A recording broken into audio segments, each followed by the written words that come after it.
За сайн байцгаана уу. Өнөөдөр 2026 оны 7 сарын 18-ны өдөр. За Австрали улсын Мельбурн хотод ирсэн байна. Ингээд наадмын амралтын үеэр хоёр хүүхдээ иргэнгээ ингээд сурж исэн хоттой ирсэн байна. Тэгээд энд ирэх болгондоо л би одоо энд ажиллаж байгаа бас монголчуудаагаа хууч хөрхийг ингээд боддөг юм аа. Тэгээд энэ удаа бас сайхны Нандин Эрдэнэ гэдэг одоо бүсгүйтэй ингээд уулзж байна. Ингээд Нандаа өөрийнхөө танилцуулаач. За хурж ирээд ярилцлага авч байгаад баярлалаа. Намайг Бацаахны Нандин Эрдэнэ гэдэг. За Монголд бол 33 дугаар сургуулийг төгсөөд шүтээсийг програм хангамжийн инженер чиглэлээр төгссөн. За тэгээ программист мэргэжлээрээ 5 жил орчим ажиллаж агаад ерөнхийдөө технологийн компаниудад ажиллаж агаад Австралид магистрийн зэрэгээ хамгаалахаар ирсэн байгаа. За тэгээ Австралид болохоор 18 оны сүүлээр Master of Data Science буюу өгөгдлийн шинжлэх ухааны магистрийн зэрэгээр Моноши их сургуульд илсэн суралцсан. Тэгээд түүнийхээ дараа болохоор ерөнхийдөө энэ чиглэлээр ажиллаад явж байна. За одоо тэгээд төгснөөс хойш Австралид ингээ мэргэжлэрээ ажиллаж байгаа ямар хөө компаниудад ажиллав? За ерөнхийдөө бол бас жижиг технологийн компанид ажиллаж байсан. За сүүлийн 2 ажлаад дуртах юм бол эхнийх нь болохоор яг Tech Unicorn гэж яригддаг. Австралийн ажлын байранд дах одоо ажилчдын гүйцэтгэлийн үнэлгээг хийдэг тийм үндсэн бүтээгдэхүүнтэй компани байгаа. За ерөнхийдөө Австралид бол 6 сар болгон ажилчдынхаа ажлын байрны гүйцэтгэлийг үнэлээд за түүнийхээ гүйцэтгэл дээрээ тулгуурлаад цалингийн одоо хэдэн хувиар нэмэх вэ те тиймэрхүү шийдвэрүүдийг дандаа ингээд өгөгдөл дээрээ тулгуурлаж гаргадаг байгаа.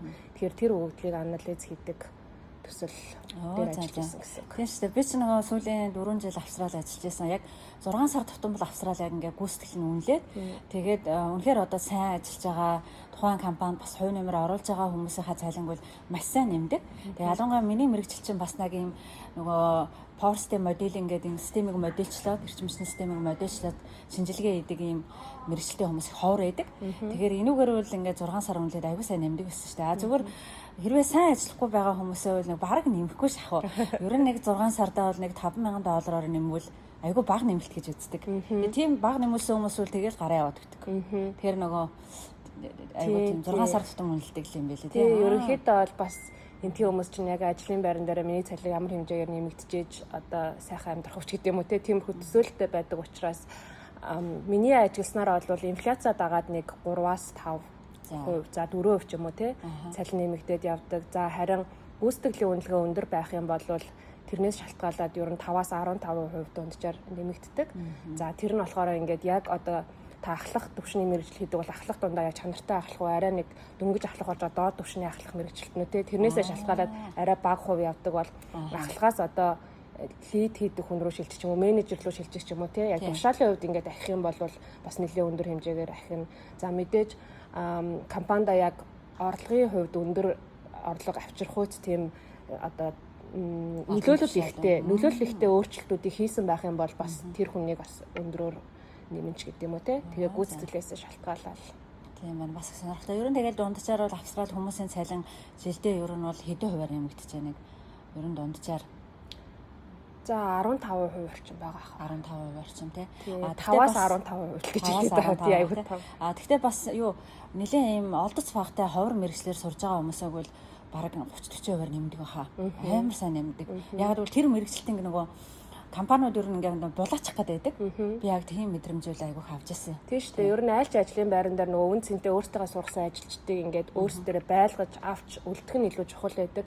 Шинэ хүн олно гэдэг чинь дахиад зар явуулна. Тэгээд нэг ажлын байран дээр одоо жишээ нь 200-аас 400 хүн өрсөлдөн тэднийг ингээд шалгаруулалт хийхэд цаг зарцуул ингээд зөндөө олон зардал гарна. Тэгээд дараа нь сургана гэдэг дахиад 2-3 сарын ажил. Тэгэхээр ер нь бол өөрсдөө байгаа чанартай ажилтнуудаа удаан хугацаагаар ажиллуулахын тулд ажилчтай айгүй тийм анхаарал халамж тавьдаг гэсэн үг.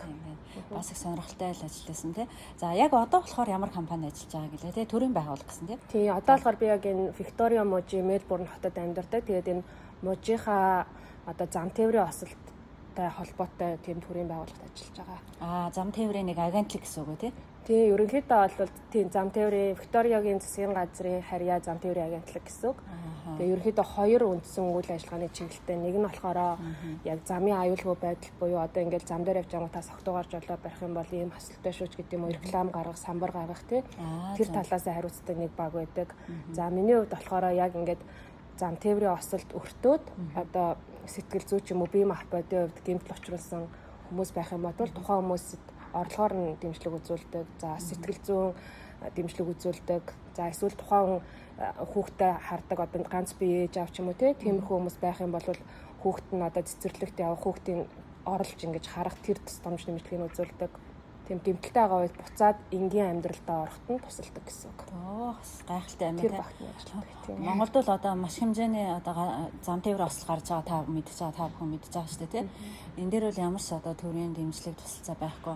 Австралид болохоор одоо зам тээврийн осолд ороод тий тэр хүн одоо амнасаа алдах уу эсвэл одоо хөгжлийн бэрхшээлтэй болох уу эсвэл төр хугацаагаар одоо орлогоо алдах уу ажлаа алдах уу гэдгээс хамаарат төрөөс нь одоо дэмжлэг үзүүлдэг байх нь шүү дээ санхүүгийн дэмжлэг тий. Санхүүгийн дэмжлэг үзүүлнэ. Тэгээд мэдээж бичиг баримт ослын зэрэг гээд эмнэлгийн бичиг зөндөө олон бүрдүүлэх материалууд байдаг. Ялгаагүй л тухайн иргэний хувьд одоо тэр дэмжлэгийг авахын тулд тэр бүрдүүлэх ёстой олон бичиг баримтыг бүрдүүлж өгөх нь чухал. Тэгээд тэрэн дээр нь тулгуурлаад одоо манай одоо өөр багийнхан тий шийдвэрийг гаргана энэ хүн дээр ийм хэмжээний дэмжлэг үзүүлэх үү ингэхүү гэд. За миний хувьд болохоор яг нөгөө нэг тухайн процессыг хурдлуулахын тулд тий өгөгдөл дээр нь ажиллаад одоо прогноз хийдэг гэсэн үг. Тухайн гэмтлийн зэрэг нь ийм тохиолдолд энэ хүн бол эдийн хэмжээний мөнгө авах хэрэгтэй хүн байна. Ихэнх тохиолдлууд ийм байна гэдэг дүгнэлтүүдийг гаргаж тусалдаг гэсэн. За тэгээд нөгөө энэ Нандагийн хийж байгаа ажил нь зам тээврийн осолд өртсөн хүмүүст бас санхүүгийн дэмжлэг үзүүлдэг ийм өгөгдлөөр бас шинжилгээ хийдэг гэдэг бас их сонирхолтой юм байна л да. Тэгээ энэ дээр яг ямар төрлийн өгөгдлөөр үндэслэж ямар одоо дүгнэлт гаргадаг гэсэн үг вэ? Зөв яг миний ажиллаж байгаа болохоор data scientist буюу одоо монголоор л өгөгдлийн шинжилгээ ухаанч гэсэн чиглэл. Тэгэхээр яг үндсэн ажил нь бол машин сургалтын модель байгуулах гэдэг ер нь тиймэрхүү зүйл дээр төвлөрч ажилладаг гэсэн. Тэр маань болохоор өгөгдөл дээр тулгуурлаад ажиллана.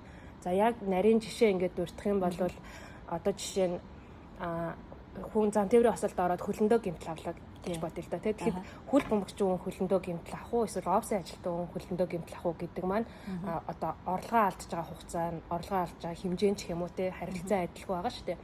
Хөл бөмбөгчийн хүн хөлөндөө бэртэл авах юм бол насан туршийнхаа карьерийг ерөнхийдөө алдж байгаа учраас тэр тохиолдолд бид нар ингээд байнгын дэмжлэг үзүүлэх арай их мөнгөнд дэмжлэг үзүүлэх ч гэдэг юм уу те тэр тал руу ангилах ёстой болон тэр талын өгөгдлийг тий. Тэгэхээр нөгөө талаас болохоор тэр хүн манай офсын ажилтан байх юм бол гэрээсээ ч ажилт юм офсоор ажилт юм уу тий суугаад ажиллаа хийх боломжтой. Буцаад ингээд орлогоо ингээд богино хугацаанд буцаад олоод буцаад ажилдаа орох боломжтой болчихоо гэсэн үг тий. Тэгэхээр тэр одоо мэрэгжил болон гэмтлийн зэрэг хаана гэмтсэн зэрэг тэр бүх одоо факторуудыг харгалзаж үзээд ангилаад явдаг ч юм уу тий. Жишээ нь одоо тиймэрхүү өгөгдөл дээр ажилладаг гэсэн үг.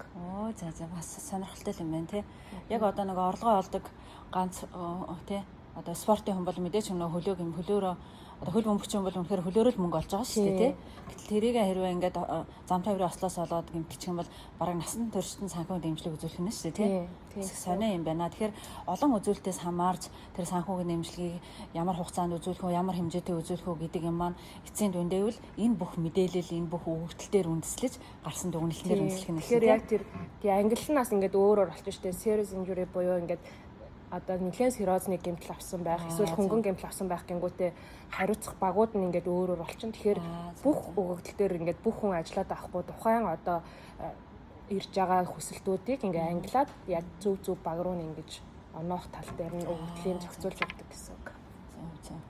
За бас айгүй чухал юм байна. Ингээд ирээдүйд Монголд бас яг юм болох байхаа л гэж ингэж бодож байна л да. Одоогоор бол Монгол улсад зам тээврийн ослууд маш их гарч байгаа харамсалтай байна. Тэгээд зам тээврийн осол гарахт бол ганц хийж байгаа юм бол ерөөсөө фэйсбүүкээр хандив цуглуулж байгаа юм ажил тий.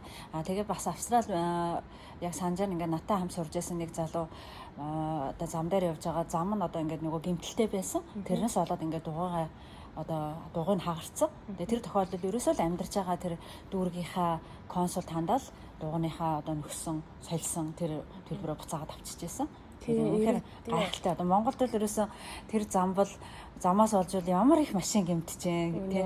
Ямар ч хариуцлага байхгүй тий. Тэгэхээр яг үнэхээр тэр замынхаа татварыг сайн аваад, замынхаа арчилгааг сайжруулад яг тэгээд тэрэндээ тохирсон үйлчлэгийг яг нэг төрлийн замаар ингээд явж яах гэдэг чинь замаар нэг төрлийн үйлчлэгээ үзүүлж гэнэ гэсэн үг байхгүй юу? Тэ? Би чамд ингээ маш сайхан зам бэлдээд өглөө энэгээр явсныхаа төлбөрийг төл. Тэгээ энэ дээр ямар нэг асуудал гарах юм бол тэр нь одоо би хариуцнаа гэдэг ингэж ер нь цаашаа бол ийм л хөгжил маань бидний бас ирээдүйн хөгжил байх юм байна л гэж харж байна л да. Тэгээд тэр таны хэлсэн яг тэр нөгөө зам тээвэртэй замын одоо засвар үйлчилгээнээс болж байгаа гэж тийм. Энэ дээр бас иргэдийн оролцооч өндөр байдаг. За тэгээд хариуцсан байгууллагын хариуцлагч өндөр байдаг. Одоо жишээ нь манай ингээл дүүрэгт гэхэд чинь хүмүүс ингээл дүүргийнхаа группт бичиж байгаа байхгүй юу. Энд ингээд энэ хэсгийн зам айгүй халтаргаатай зам байна. Би энэ дээр өмнө нь халтарж унсан. Өмнө нь бас ийм хүн ингээд халтарж унсан. Хэдүүлээ ингээд консул руугаа бичье. Энэ зам ингээд биднийг амьдрахад айгүй аюултай халтараад байна. Хүн алхаж явж байгаа. Борооны дараа алхаж явж байгаа халтараад байгаа учраас энэ замыг засуулъя. Тэгээ гарын үсэг цуглуулъя гэд бас ингээд иргэдийн оролцоо өөрөө бас айгүй өндөр байдаг. Хөгжсөн нэг тий.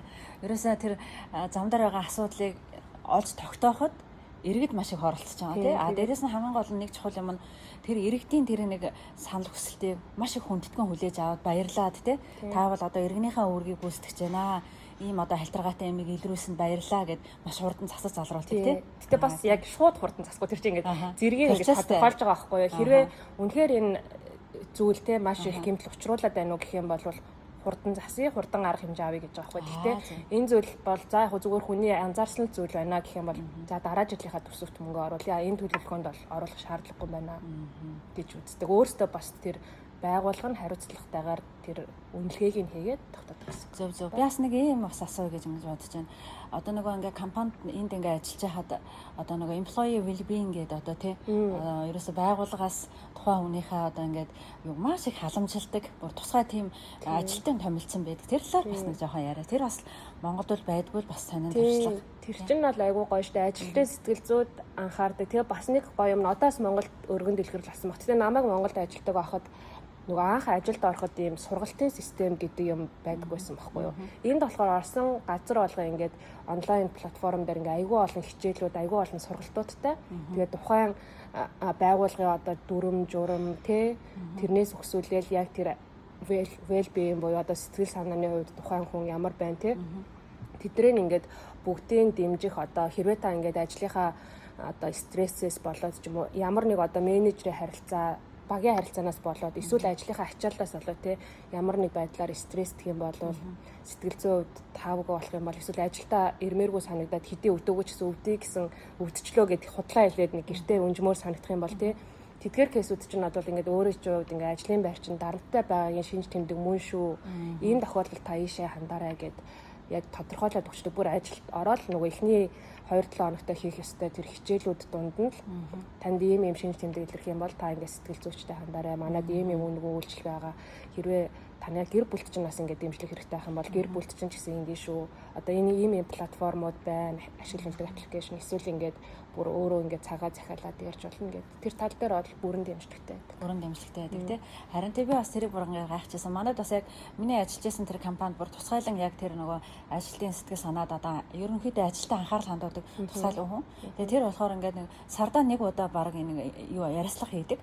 Тэгээд өрөө нь яаж вэ тий ингээд болж гэнэ үү, цалинчин болж гэнэ үү, сэтгэл санаа хэр байна, хамт ажиллаж байгаа одоо дарга тий хамт ажиллаж байгаа коллегчин тамд одоо таалагдж гэнэ үү, эсвэл ажиллаа хийхэд ямар нэгэн талаар мэдлэг чадварчин дутагдах ч юм уу юм байна уу, энийг ингээд нээлттэй сайхан яриараа гэдэг ингээд би тэгээ бүр ямар ихтэй айгуу гоё олон талаас нэг одоо жишээ нь манай энэ ажил дээр ч гэсэндээ бид нарыг одоо ингээд үн цэнтэй ажил хийж байгаа гэдгийг маань ойлгуулахын тулд бас ингээд тодорхой хугацааны интервалтайгаар бидний харилцагчдыг авчирч яриулдаг байхгүй юу. Одоо жишээ нь манай байгууллагын харилцагч гэдэг маань зам тээврийн осолд ороод одоо гэмтэж бэртчээд тэр гэмтэл бэртлээсээ одоо ингээд амьдэрсэн ч гэдэг юм уу эсвэл нөхцөл байдал нь сайжирсан хүн байгаа шүү дээ. Тэгэхээр ч одоо бүр ингээд комод орсон хүний одоо комогоосоо сэргээд одоо хэдэн сарын турш ямар одоо хичээл зүтгэл гаргаж тэр хүн те буцаж амьдралд хөл дээрээ босч гин. За тэгээд тэднэрт нь бид нар ямар дэмжлэг үзүүлж гин. Бидний дэмжлэг одоо юу байсан санхүүгийн хувьд ч гэсэн одоо янз бүрийн мэдсэл сөржрид орох бол тэр үед нь яг яаж дэмжижсэн тэр бүх хүнд үед нь хамт байсан энэ байгууллага. Тийм болохоор та нарын хийж байгаа ажилч аюу гой үнцэнтэй ажил шүү гэдгийг бас хэрэглэгчээр нь дамжуулж ингэж ойлгуулж өгдөг гэсэн. Тийм байна тий. Та хэрвээ тэрийг ингээд сонсох юм бол илүү одоо ажилдаа бүр ингээд маш их хариуцлагатай хандхан. Дээрээс нь ингээд би ямар гоё ажил хийж байгаа вүлээ гэд ингээд өөрөө ч гэсэн бас их юм гоё яах нь штэ сэтгэл санааны. Ер нь тийм тухайн байгууллагад ажиллаж байгаа хүн чинь бас өөрөө байгууллага сонгож ажиллаж байгаа учраас яг айгуу гоё тийм нийгэмдээ утга учиртай зүйл хийж гин гэдгээр бас бахархах сэтгэл. За өстой гоё юм ярьж байна. Одоо болохоор нөгөө та оюутны визийн дараагийн нөгөө ажиллах визтэй байгаа гэсэн үг үү тий? Тийм бид хэдийн үед бол тийм бид нар нөгөө эрэлттэй мэргэжлэр төгссөн гэдэг нөгөө яг стандарт хугацааны 2 жил байдаг бол ковидын үед таарлаа. Эрэлттэй мэрэгчлэр сурлаа. Тэгээд ерөнхийдөө жоох урт хугацааны виз 5 жилийн виз аваад тэр визэн дээр. Оо 5 жилийн тий. Австралич бас нөгөө ингээд маш ховор мэрэгчлэр ингээд сурсны дараа, мастер сурсны дараа ажиллах виз буюу ингээд тэрийгээ бүр 2 жилээр өгдөг. Яг онцгой ховор мэрэгчлийн хувьд бүр 5 жилээр өгсөн байна тий. Бас яг айтай. Жохон аз таарсан. Аз таарсан байна тий.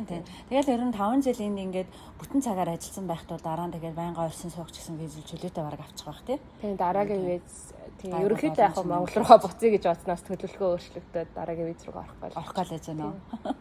Тийм. Тэгээ хизээ нэгэн цагт мэдээж энэ сурсан бүхэл юмараа Монголынхоо нийгэмд очиод хувь нэмрээ оруулаад ажиллах байх тий. Тийм ер нь бол Монгол руугаа буцъя тэгээд сурсан мэрдснээ зориулъя гэж боддог. Тэгээд төлөвлөгөө маань жоохон хойшлсон болохоос ер нь бол ойрын хэдэн жилдээ буцнаа. За ингээд надад маш их баярлалаа. Ингээд маш сайхан ах сайдрын өглөө ингээд цаг заваас харцуулж хурж ирээд ингээд хөөш хөрсөнд баярлалаа. За баярлалаа.